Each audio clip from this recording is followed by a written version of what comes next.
Okay, students, so for Unit 4, instead of just focusing on the content for this unit and what has been uploaded thus far, I thought we'd do a quick overview between Unit 1 and Unit 4.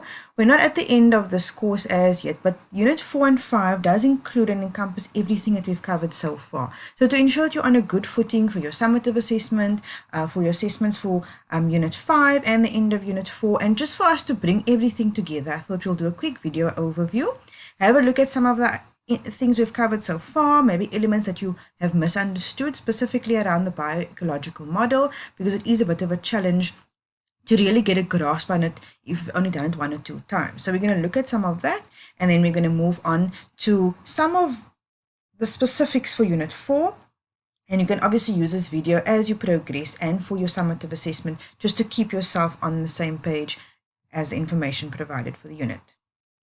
So we've looked at the scope of educational psychology, particularly that it focuses on 3 main areas, of which there are many subcategories. We've looked at the learner and how there are various theories around the learner in terms of their personality, the individual differences, the development and the developmental stages. It's very important for us to understand that in order to know the learner, we first have to, as educational psychology tells us, we have to know at what stage of development are they. If they are, for example, 16, what exactly do we need to know about students that are 16? If they are 11, what do we need to know about students who are 11? Because remember, you cannot assess and you cannot work with a child above the level that they are at. Some students at a specific time in a specific period are only able to grasp particular topics, particular subjects. So let me give you an example of this. So although there's not necessarily an age that you work at, let's look at developmental domains. Educational psychology helps us to understand where the child is in their specific stages and what they are able to do. What should be a red flag? If you see a child can't do it, you need to understand maybe they are delayed for a specific reason. We do know every child is different and develops at their own pace, but there are certain things that are somewhat of an expectation at specific ages and can help us to identify areas of concern or challenges. So for example, if we look at the age from early childhood, very early childhood, we understand that a child needs to develop a firm attachment relationship with a caregiver. And if that is not happening, it does affect the way that the child is able to deal with other people for the rest of their lives. And that's called attachment theory. And I would suggest that you look into that just as a field of interest. The child at this age can show basic emotions, that's 0 to 6 months, and they get excited by the sight of another baby at 3 months. So that's just some idea of what you could expect. At 2 months, they coo and make gurgling sounds. They copy sounds that they hear at 4 months. So these are some of the developmental domains at the younger stages. Let's look at some others. I'm going to go down. If we look at the stage of 18 months to 3 years or 2 years to 7 months. So don't worry about this autonomy versus shame at doubt. That is Erik Erikson. We've spoken about him before. That is his theory. And pre-operational stage is Piaget. So you're welcome to look at that too. So in this area, if we look at, let me just check the heading on top here. If we look at language, at this stage here, there's a growth spurt in language acquisition. And we've ever spoken to a 18-month to 3-year-old, you can see they have a lot of new words. The vocabulary grows quite quickly. They can start using 3 to 4 word sentences. At about 2 years, they have 200 to 300 word vocabulary. So these are some of the things we need to know about the children that we're working with. If I go further down, if we look at the age of again 3 years to 6 years and then 2 years to 7 years, for example, we can see that they have 1,500 to 1,600 word vocabulary. That is 4 years. And so it just shows you what to expect at every age. So this is part of the reason we need to understand developmental theory. For example, if at this age, from 2 to 7, we expect a child to do something that is beyond what they should be able to do, then we understand that a child can't grasp the concepts in the same way that a child that is older would be able to do. So at what age can they do fractions? At what age are they going to understand abstract thinking, which is thinking less concretely? Concretely, for example, is like if they're counting on their fingers. That's okay if at the age where that concrete thinking and concrete operations. But if they are older and we need to talk about abstract thinking, are they able to make associations in their heads that they can't see physically and they can't count on their fingers? So that's important to understand. At what age are they able to copy what they're seeing around them? At what age are they able to do things like verbs and adjectives? So this is the reason we need to understand developmental theory, and this is how educational psychology helps us in the teaching and learning process. Okay, so again, just a reminder, this video is really for me to cover what we've covered so far in this course and before this as well. And also for us to pull together everything we've been speaking about so it really makes sense to you. Okay, so we've done developmental stages, some of that, an example of that rather. Now, individual differences. We need to understand that every child has different needs. They have different intelligence, aptitudes, and so on and so forth. And instead of the word disability, we're going to be talking and thinking about barriers to learning. So if we understand the individual's differences, like we know about multiple intelligences, so those are like visual learners, or a visual intelligence, or auditory intelligence, or so on and so forth. So if we understand that every child has a different learning type, a different learning style, and a different need, we are able to then help them in that process and help them in the area that they have a need and teach them in that way as well. If they have a barrier to learning, and the barrier to learning, for example, is that they have ear or hearing problems, perhaps they have a physical hearing problem or auditory processing hearing problem.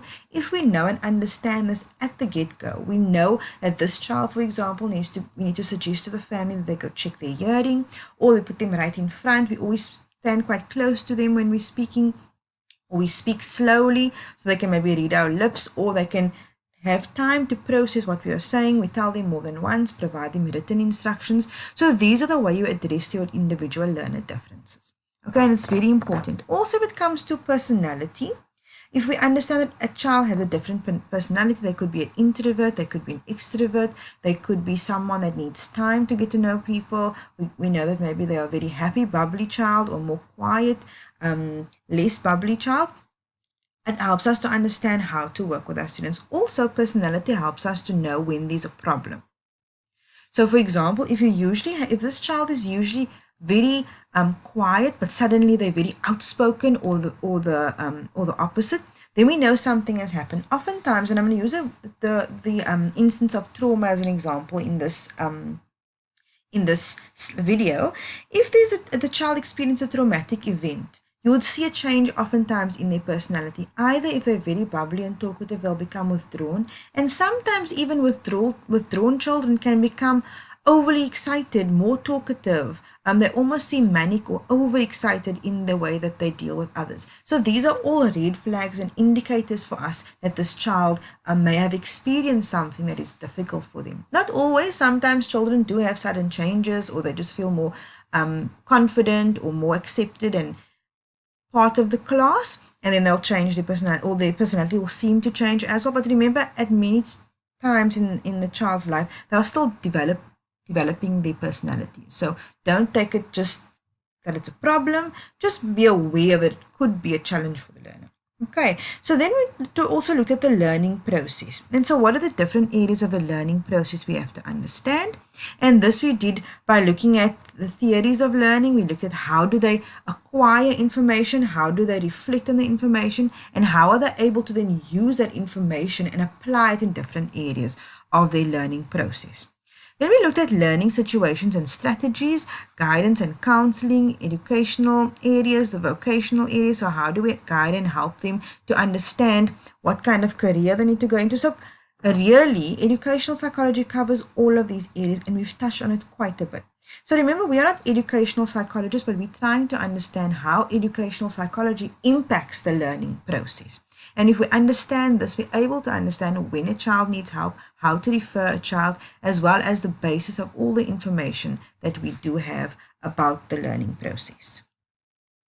Okay, and this is just a quick view. In educational psychology too, we'll be looking at some of this a little bit more, but the main approaches to psychology, some of which you will have already worked on quite a bit, and you know quite a bit as well.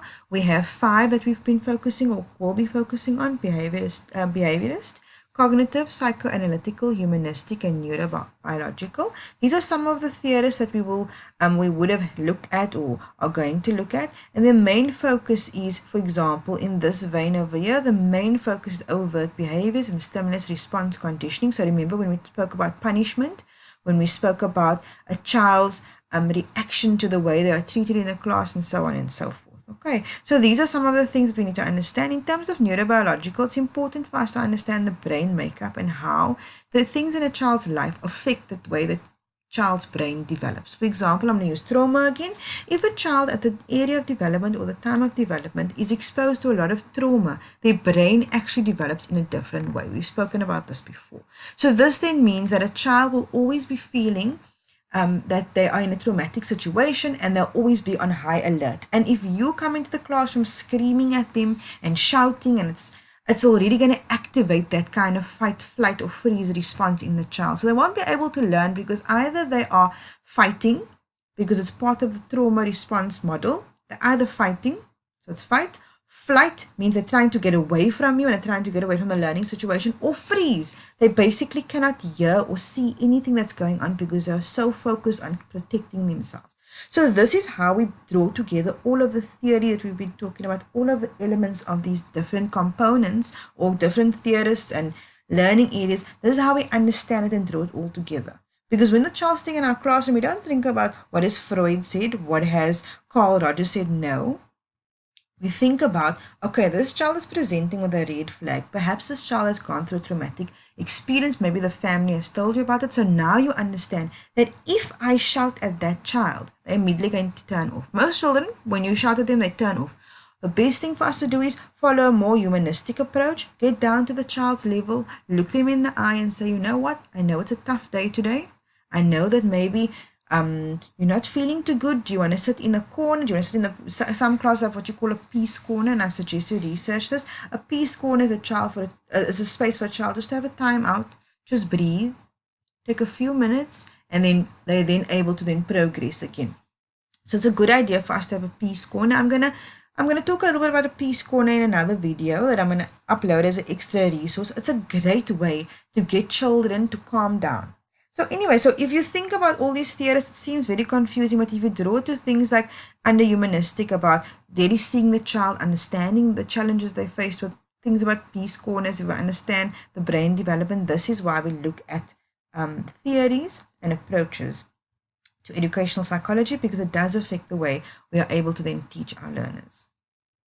And many of you will remember from the assessment theory module, we looked at various theories of learning. We looked at the behaviorist theory, the cognitive theory, the constructivist theory. We also looked at the social cultural theory as well. So this is just for us to remind ourselves that these are the theories we were looking at, and these are the theories we were focused on, and how all of these areas has a role to play within education. Okay, so a quick recap again, the medical model and the social model, what the differences are. The medical model is more focused on finding fault and finding the problem, making a diagnosis and labeling the child, whereas the social model understands that the child is at the center of everything that we do, but that they are affected by the environment. So draw this, think about the biological model that we also spoke about, how the fact that the child is in the center and the various levels around the child impact the child, and they then result in the child either having a positive experience of the world or a less positive experience of the world. So think about how all of this connected. The social model, the medical model, the biological model, they all play a role, and we draw into the child's world all of these elements. Remember that we've moved away from the medical model because it's more finding fault with the child, making the child a problem, and keeping the child separate from society. So the child is taken out, they're assessed and assessed and assessed and assessed and assessed, and then only if you find that they can kind of fit in with normal, and I put in inverted commas, normal society, then they can be reintroduced. Otherwise, they must be kept separate. Whereas the social model says, no, you're different. It's okay. You should be different. We all are different. Let's build a relationship and try to support you in your differences and accommodate you in a way that will allow you to put your best foot forward in terms of the way that you're best able to learn, in terms of counting for your needs, providing for your needs, and not making it a case of, you know what, you have to fit in. Society becomes better because we accommodate for people that have differences and understand and see the world differently, as opposed to us forcing everyone to do things exactly the same way, forcing everybody into the same box, which is very overwhelming for a child or any human being for that matter.